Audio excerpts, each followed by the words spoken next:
안녕하십니까. 원주국제 통한정원입니다. 이번 시간에는 감정의 거절의 기술에 관해서 소개를 해드리도록 하겠습니다. 우선 감정에 관한 진실을 소개해드리고요. 그 다음에 공감의 거절의 기술, 동정심의 거절의 기술, 죄책감의 거절의 순으로 소개를 해드리도록 하겠습니다. 자, 그럼 감정에 관한 진실 잠깐 소개를 해드리고 갈게요. 제2의 3의 화살을 피하라. 이거 부처님이 하신 말씀인데요. 한 여고생 이야기를 들려드리도록 하겠습니다. 이것도 법륜스님 책에 나온 이야기입니다. 한 여고생이 법륜스님을 찾아와서 이렇게 이야기를 합니다. 스님, 저 너무 힘들어서 자살하고 싶습니다. 라고 이야기를 하자 스님이 이렇게 물어보죠. 그래, 왜 자살이 하고 싶니? 그래서 사랑하는 남자친구가 있었는데 떠났는데 그게 마음이 너무 아파서 자살을 하고 싶습니다. 라고 이야기를 하자 이렇게 이야기하시죠.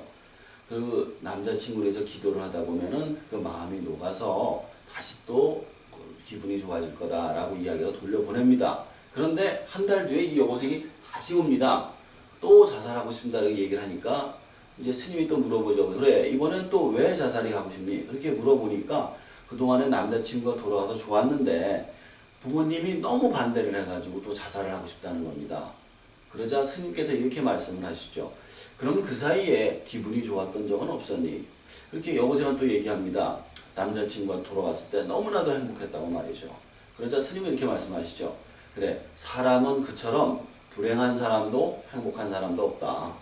이렇게 행복한 순간만 있을 뿐이고 불행한 순간만 있을 뿐이지 그 행복한 순간을 마음에 담고 살면 행복한 사람이 되는 거고 불행한 순간만을 마음에 담고 살면 불행한 사람이 되는 것이다 라고 말이죠.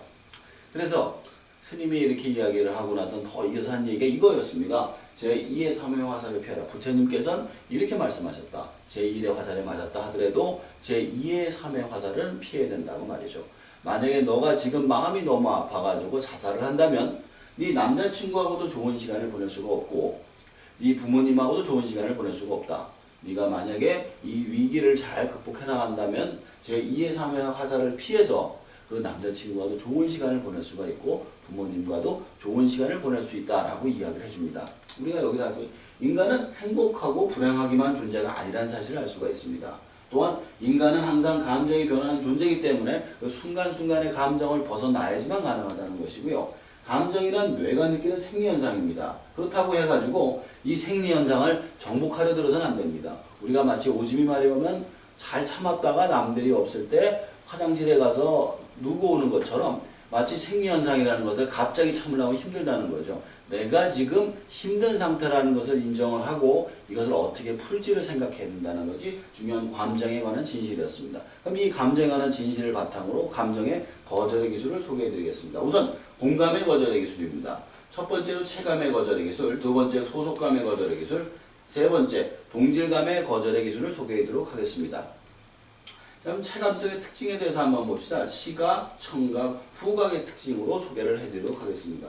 시각의 특징은 보이지 않는 고릴라 실험으로 잠깐 소개를 해드릴게요. 이 보이지 않는 고릴라 실험이 뭐냐면은 까만색 티를 입은 세 사람하고 하얀색 티 입은 세 사람하고 각자끼리 공을 이렇게 패스를 하는 그런 훈련을 합니다. 사람들 보고 그 사람들을 보고 몇 번의 공이 오고 가는지를 갖다 세부를 하고 시키죠.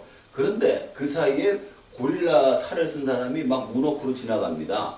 그런데 이 사람이 과연 그 사람들이 공이 몇 번이나 했는지 나중에 세부라고 하니까 각각 11번이다 12번이다 막 세는 거예요. 근데 거기까지는 좋았는데 이 고릴라가 지나가는 걸 본 사람이 거의 없는 거예요.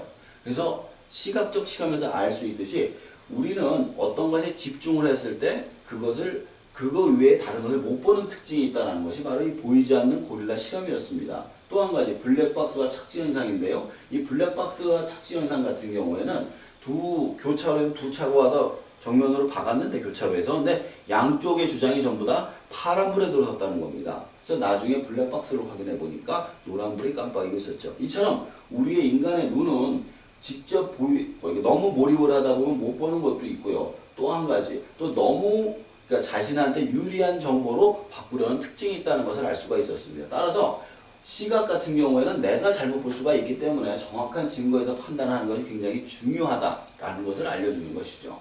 또 청각의 특징에 대해서 한번 알아보도록 합시다. 아까 그 등록금 상향조정 실험에 대해서 말씀을 드린 적이 있었는데 이게 앞에 있는 껌뻑껌뻑 있는 등을 갖다 숫자를 세는 동안에 등록금 상향에 대한 어떤 주제를 담은 이야기를 들려줬더니 더 많은 사람이 이렇게 했다. 한마디로 말하고 신경이 그쪽으로 앞에서 쏠리는 바람에 그 논리를 갖다 정확히 생각을 못했던 겁니다. 자, 자신의 위치를 감지하는 감각이 바로 청각이에요. 굉장히 민감한 감각인데 또 불구하고 다른 생각을 듣게 되면 집중하게 되면 못 듣는다 이거죠. 정확하게. 자, 그리고 주변 분선지 결정을 미루나 글로서 판단하기 좋다는 겁니다. 내가 어떤 상황에 아무리 좋은 얘기를 들었어도 이 이야기가 그 다른 상황 때문에 좋게 들릴 수가 있다는 겁니다. 따라서 이것을 일단 너무 좋게 들리면 잠깐 기다렸다가 다시 생각해보고 이야기하거나 글로 써가지고 정확하게 판단하는 것이 중요하다는 것이죠. 자, 그리고 후각의 특징에 대해서 보도록 하죠. 후각은 가장 오랫동안 왜곡하지 않고 기억하는 감각입니다. 예를 들어 고양이 냄새 같은 건데 무의식적으로 우리는 같은 냄새를 찾는다고 합니다. 그래서 그 아이들 왕따라든가 그런 문제도 생기고요. 어떤 같은 종족끼리 만나는 그런 문제도 생깁니다. 자, 페브리즈의 실패하고 제 얘기가 아까 말씀을 드렸었습니다. 성적으로 또한 가장 끌리는 감각입니다. 모든 동물은 페로몬에 성적으로 가장 민감하게 반응한다고 그러네요. 그래서 재밌는 실험이 한 가지 소개를 해드리면은 그 암쥐를 가지고 수지를 어떻게 선택하는지 이게 판단하는 걸 가지고 이렇게 실험을 해봤더니 냄새를 통해 가지고 자기하고 혈연관계가 가장 먼 그런 수지를 갖다가 고른다고 하네요. 근데 인간 여성에게도 마찬가지로 자기하고 혈연관계가 가장 먼 남자의 땀에 채취해서 성적 그런 끌림을 느낀다는 그런 실험을 한 것도 있었습니다. 그래서 내가 만약에 누군가에게 어필을 하고 싶다거나 그럴 때는 페로몬 이런 향수를 쓰는 것도 하나의 방법이라는 것이죠. 체감성 거절의 기술은 시각은 왜곡이 크다는 사실을 인정하고 청각은 글로 다시 써서 확인하고 후각, 촉각, 미각 전반적으로 모든 감각을 다른 결정을 위한 경험을 해보고 하는 것이 좋다라는 것을 말씀드리고 싶습니다. 자, 이거 총과 탱크를 실제로 본다. 이 부분은 뭐냐면요. 앞에서 제가 말씀드렸잖아요. 탱크를 그림으로 보여주고 총을 빵 쏘니까 다들 총이 무섭다고 했지만 막상 탱크 하나도 포를 쏘면 다 탱크가 무섭다고 할 거예요. 그런 것처럼 우리의 어떤 감각이라는 게 눈앞에 매달려 있을 수가 있기 때문에 실제로 탱크를 보고 실제로 탱크가 포를 쏘는 것을 보고 경험을 한다면 훨씬 더 쉽게 판단을 내릴 수 있다는 것입니다. 자, 그리고 소속감의 거절에 대해서 소개해드리겠습니다. 우리가 같은 소속을 거절 못하는 이유는 불안한 갈등이 두렵기 때문입니다. 아까 말씀드렸죠. 인간은 어떤 집단에서 떨어져 나갈 때 피부가 껴져 나가는 그런 고통을 느낀다고 말이죠. 그런 고통을 느끼고 싶지 않기 때문에 같은 소속의 사람을 거절하지 못하는 겁니다. 그러면 상대방의 관계를 정확하게 파악하면 조금 더 쉽겠죠. 그 사람과 내가 어떤 권위 관계에 있는지, 감정 관계에 있는지, 논리 관계에 있는지 정확히 파악을 해야만 하고요. 또 조건 걸기를 통해서 거절하는 게 좋습니다. 예를 들면 돈을 빌려줄 때 담보, 이자, 기간, 계약서.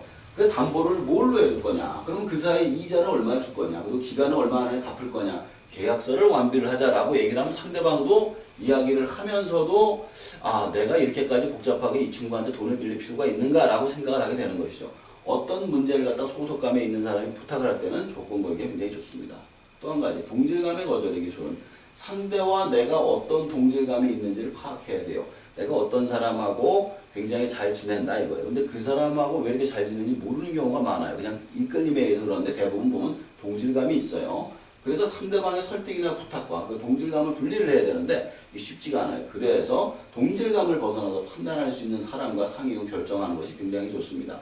그래서 이것을 객관적 관점의 기술이라고 하는데요. 나는 못 봐요. 아까도 말씀드렸듯이 인간은 오감과 감정에 사로잡혀 있기 때문에 정확하게 볼 수가 없기 때문에 다른 사람의 시각으로 그 문제를 바라보는 것이 굉장히 중요합니다. 자, 공감의 기술을 전체 정리를 해드리겠습니다. 체감의 거절의 기술은 많은 경험을 결정하는 것이 좋고요. 소속감의 거절은 조건 걸기가 좋습니다. 그리고 동질감의 거절은 제3자 상의 후 판단하는 것이 좋습니다. 자, 공감의 거절의 기술을 마무리하고 다음 시간은 호감의 거절의 기술 및 감정의 거절의 기술 마무리를 소개해드리도록 하겠습니다. 감사합니다.